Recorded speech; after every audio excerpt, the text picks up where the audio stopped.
32 స్నానం చేయలేదు. 3.8 అడుగుల ఎత్తు ఉన్న చోటూ బాబా మహాకుంభమేళాలో సెంటర్ ఆఫ్ అట్రాక్షన్గా నిలిచాడు. ఈ చోటూ బాబా స్టోరీ ఏంటో ఈ వీడియోలో తెలుసుకుందాం. మహాకుంభమేళా భారతీయ సంస్కృతి, ఆధ్యాత్మికత, విశ్వాసానికి చిహ్నం. భారతదేశ పౌరాణిక సంప్రదాయాలు, ఆధ్యాత్మిక వారసత్వాన్ని జరుపుకునే వేడుక.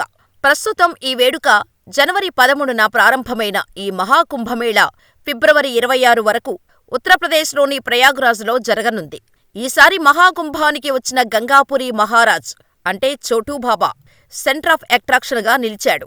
చోటూబాబా కేవలం 3.8 అడుగుల ఎత్తు ఉండగా గత 32 సంవత్సరాలుగా అసలు స్నానమే చేయలేదని అంటున్నారు.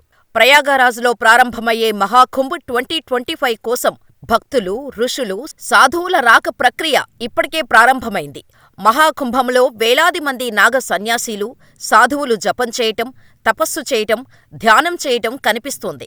అయితే వారిలో చోటూబాబా జనంలో ప్రత్యేక ఆకర్షణీయంగా నిలిచారు. చోటూబాబాను చూసిన వారంతా ఆగి ఫోటోలు దిగటంతో పాటు సెల్ఫీలు తీసుకుంటున్నారు. రోడ్డుమీదకు రాగానే జనం చుట్టుముట్టడం వల్ల ఆయన ఎక్కువ సమయం క్యాంపులో లేదా గంగా ఒడ్డున ఏకాంతంగా సాధన చేస్తూ గడిపేవారు. గంగాపురి మహారాజ్ జునా అఖారా నాగా సెయింట్ సన్యాసులలో పెద్దవాడు, అత్యంత మహిమాన్వితమైనవాడు. అస్సాంలోని కామాఖ్య పీఠంతో సంబంధం ఉంది. కోట్లాది మంది భక్తులు ప్రయాగ్రాజ్ మహాకుంభానికి గంగామాత దీవెనలు పొందటానికి వస్తున్నారు. కాని చోటూబాబా ఇక్కడ ఒక్కసారి కూడా గంగా స్నానం చెయ్యరు. గంగాపురి మహారాజ్ మహాకుంభంలో చోటూబాబా తన ఎత్తు కారణంగా వార్తల్లో నిలిచాడు. అక్కడికి వచ్చేవారందరికీ ఆకర్షణగా నిలిచాడు. అతని వయస్సు 57 సంవత్సరాలు.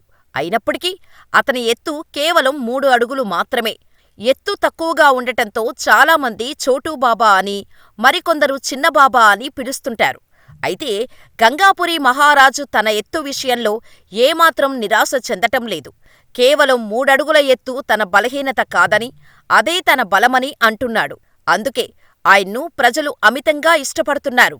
గంగాపురి మహారాజుకు సంబంధించిన మరో విశేషమేంటంటే ఆయన గత 32 స్నానం చేయలేదట. 32 కూడా నెరవేరని కోరిక దీని వెనుక కారణంగా చెప్పచ్చు. అయితే తన తీర్మానంపై ఎలాంటి వ్యాఖ్యలు చేసేందుకు ఇష్టపడటం లేదు. తన కోరిక నెరవేరిన రోజు ముందుగా క్షిప్రానదిలో స్నానం చేస్తానని చెప్పారు.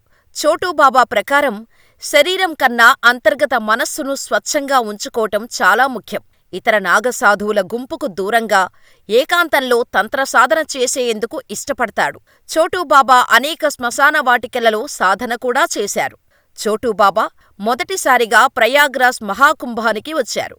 ఈ కారణంగా బాబాకు ఇంకా ఏ శిబిరం దొరకలేదు. చోటూబాబా ఇతర సాధువుల శిబిరంలో నివసిస్తున్నారు. ఉత్తరప్రదేశ్ సీఎం త్వరలో తనకు కూడా క్యాంపులు, సౌకర్యాలు కల్పిస్తారని చోటూబాబా ఆశాభావం వ్యక్తం చేశారు. మరి ఈ చోటూబాబాపై మీ అభిప్రాయమేంటో మాకు కామెంట్ చేయండి.